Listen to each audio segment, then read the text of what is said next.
Hi, I'm Eleanor and welcome to MotorMatters, your favorite channel for everything motoring in South Africa, the newest, the latest, the greatest and the best, all brought to you here and on this channel.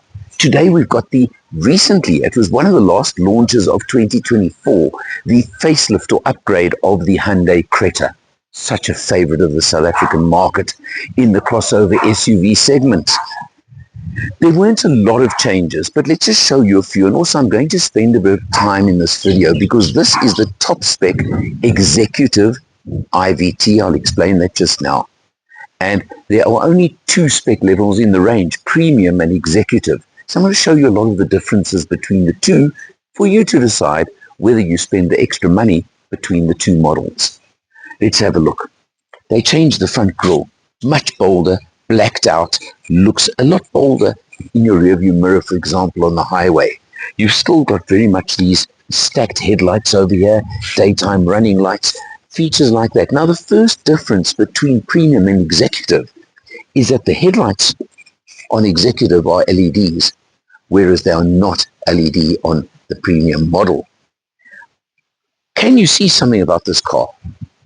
The matte paint treatment. Now, this is something interesting that Hyundai brought in with this new facelift, where from the factory, a matte paint finish, and it's available in black, the silver like this, or even a white, which is quite interesting.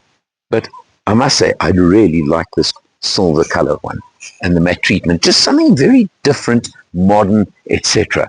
You come around the side over here. Obviously, you've got the cladding like you expect on every crossover SUV, and nice black 17-inch alloy wheels. Very much standard, nothing spectacular, but they look good, they look neat.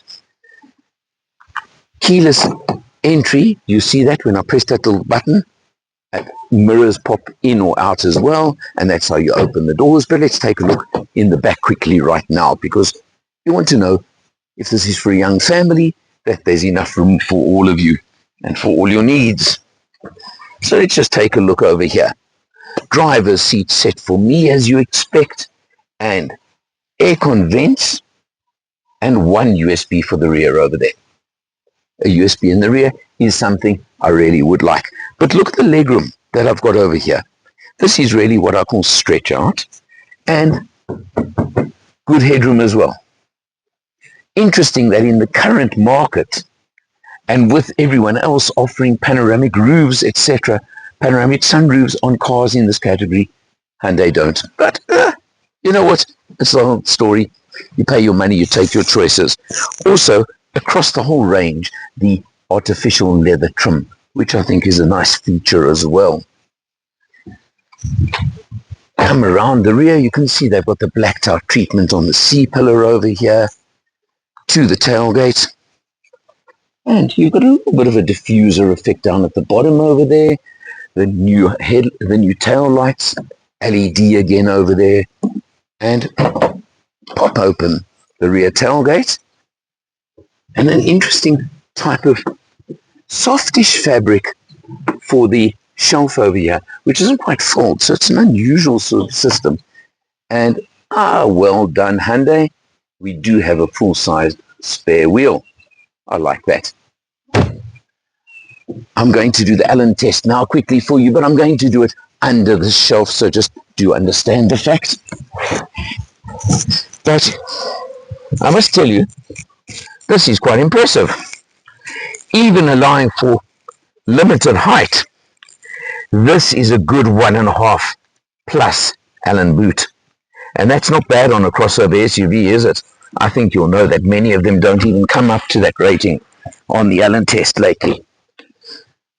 As I've mentioned, there are 5 models in the range, 1 manual, which is in premium only. Otherwise, you can get premium or executive with manual, or you get the IVT. Now, what is IVT? In Hyundai speak, it's intelligent variable transmission. They take on a CVT, and I've got to tell you, I have no complaints about this automatic transmission. Smooth, relaxed, comfortable, and it does the job really, really well. All the models in the range are powered by a 1.5 litre naturally aspirated 4-cylinder engine, 84 kilowatts, 144 Newton meters, driving the front wheels through, as I said, their choice of gearboxes. So let's check it on the road and let's have a look inside. Cruising along on the open road in the Creta, and I can tell you the 1.5 litre naturally aspirated engine, 84 kilowatts, 144 Newton meters of torque. It's a CVT automatic gearbox. You know what? But that doesn't matter. It cruises beautifully. At the moment, I'm showing 5.8 litres per 100. But there's a feature on this Elite model that I really like. Is over there, I've got it on cruise control right now, but it's also got a lane keep assist, where there's a button on the steering wheel over there that you press that one, and it basically, I've got my hands off the steering wheel for a couple of seconds and it self-steers along the way. Don't do this at home, I can promise you that. But it really does work well, and it really is an absolute pleasure, and it really works nicely. Cruising 5.8 litres per 100 at the moment on the national road, and it just works so nicely. It really is an absolute pleasure. Smooth, comfortable, relaxed, just an enjoyable drive from this car overall. Okay, so just to show you, we had to take in a mild section of dirt road as well during this test, and you can see the Creta is not an off-roader by any means. No, it's a front-wheel drive crossover SUV, but it gives you the confidence, that extra ride height, and that is the secret of any crossover SUV. Yes, I know it's bumping and making a bit of noise, but the car itself is not rattling. That's just the road. And it's very rutted, this dirt road as well. I can tell you it's not a good piece of dirt road at all. But I'm doing sort of 50 to 60 along it, and it's doing it nicely. I'm just going to use those words and leave it at that. Jumping in behind the wheel, one of the differences between premium and executive is this TFT instrumentation over here, which you don't get on the premium model. So it gives you a lot more information. You know how you can scroll through, do everything you want. But what I want you to see is, look at that. 343 kilometers done on this test, 6.7 litres per 100. Now that's the overall figure. I did show you, and you'll see in the video, on the open road, I did an open road cruise and got it down to 5.7. How's that? But that 6.7 is a figure you should be able to achieve in general real life. And I think that is so important.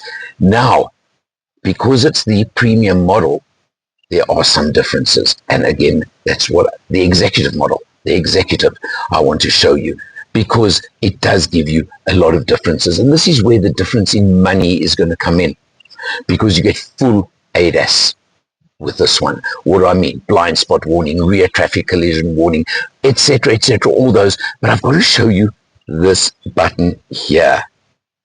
And that's really a nice little button. And I used it quite a bit in my open road test. What is that button? Well, using it in conjunction with, I don't even think you have to, but I used it in conjunction with the cruise control, which also worked very, very well, I must tell you. And that is your lane keep assist. In other words, you have to have your hands on the wheel, but it literally keeps the car within the lane, including around sweeping bends, etc., Now that's an impressive feature in a car in this category, I have to tell you that much. The center fascia is very standard Hyundai and very similar to the previous model. 8-inch infotainment screen over here. Now, some people are going to say 8-inch is small. What I like is how beautifully integrated it is into the center fascia. Not plucked on top like some other cars. I like this built-in look, if I can call it that. It gives you a nice rear view camera.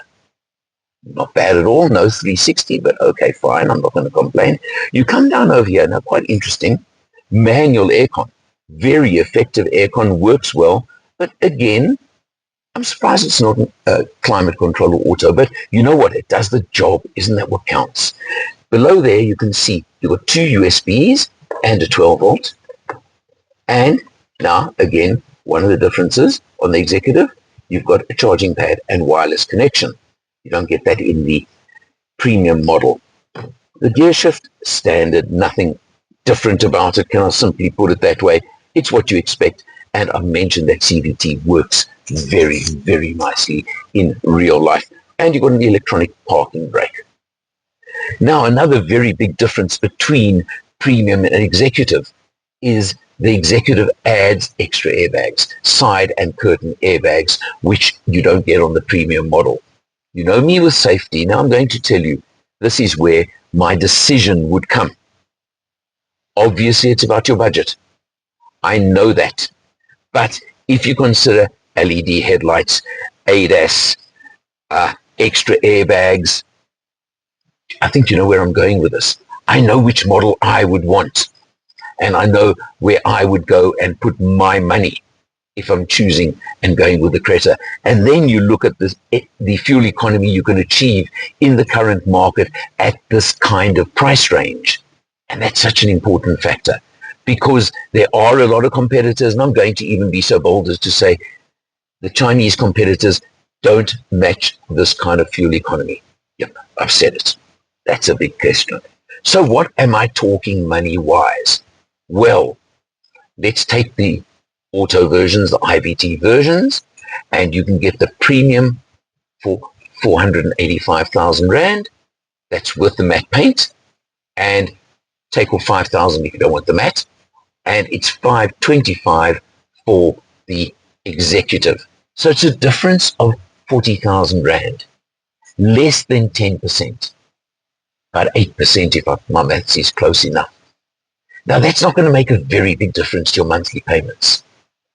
But, and I'm going to stress it again, all that extra safety for that extra bit of money, to me, is a complete no-brainer. I know there are lots of competitors in the market, and I know there are other cars you can choose, but we all know Hyundai. 7-year, 200,000 kilometer warranty, 4-year, 60,000 kilometer service plan, all thrown into the deal as well. You know what? You're looking for your family crossover SUV. You don't go and test drive one of these. I just don't know, quite honestly. For MotorMatters, I'm Eleanor. I'll see you next time.